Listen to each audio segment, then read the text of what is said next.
Welcome back to the SportsMax zone.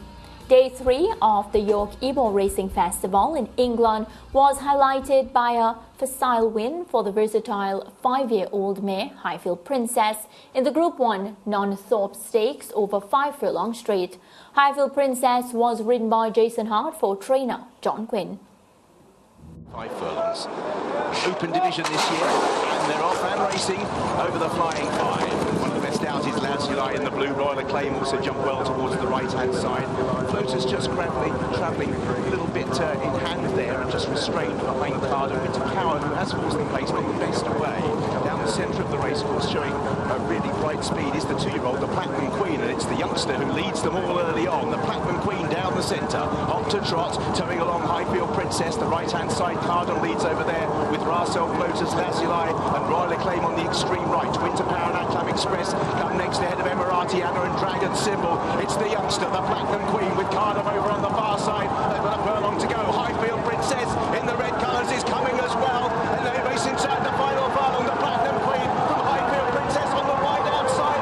Emirati Anna is staying on strongly, but it's Highfield Princess, the pride of Yorkshire. She's going to win again, this time at 5. The fairy tale continues, and she wins the landfall.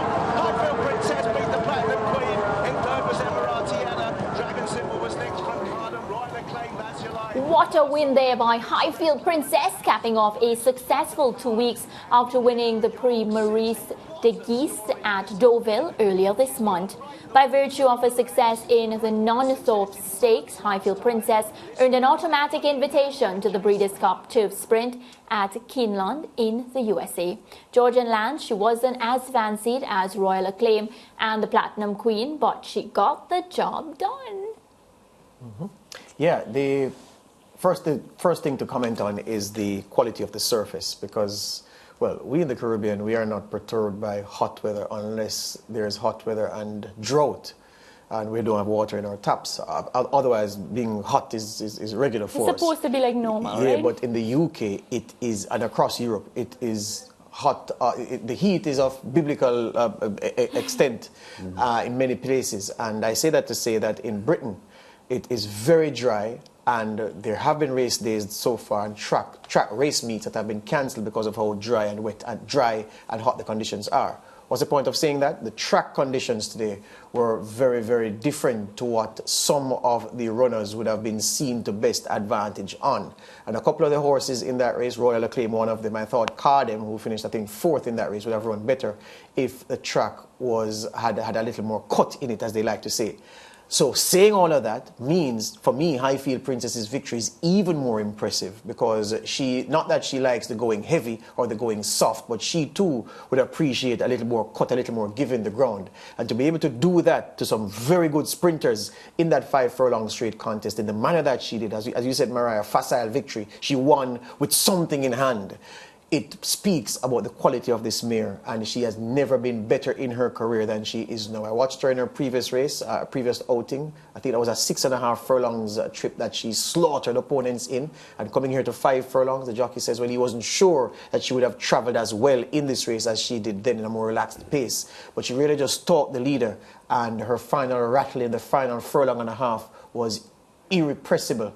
And yeah, she was much the best, and there's still more to come from this 5-year-old. I'm keen to see if they'll take her to Keeneland for the Breeders' Cup Turf Sprint. We'll talk about that just now, as soon as Lance gives me his assessment of how Highfield Princess did. The way the horse finished, as George just pointed out, was significant, because a furlong and a half out, she still hadn't caught the leader, and to catch the leader close home and still win by 2.5 lengths, it just shows how impressively the horse accelerated over the last half a furlong of the race. And you see that bunch up between 2nd and 6th. The favourite, Royal Acclaim, finished 6th, and between 2nd and 6th there was just about probably 2.5 lengths, the bunch up behind the winner. But a highly impressive performance by the horse, and anxious to see if she'll make the Breeders' Cup trip.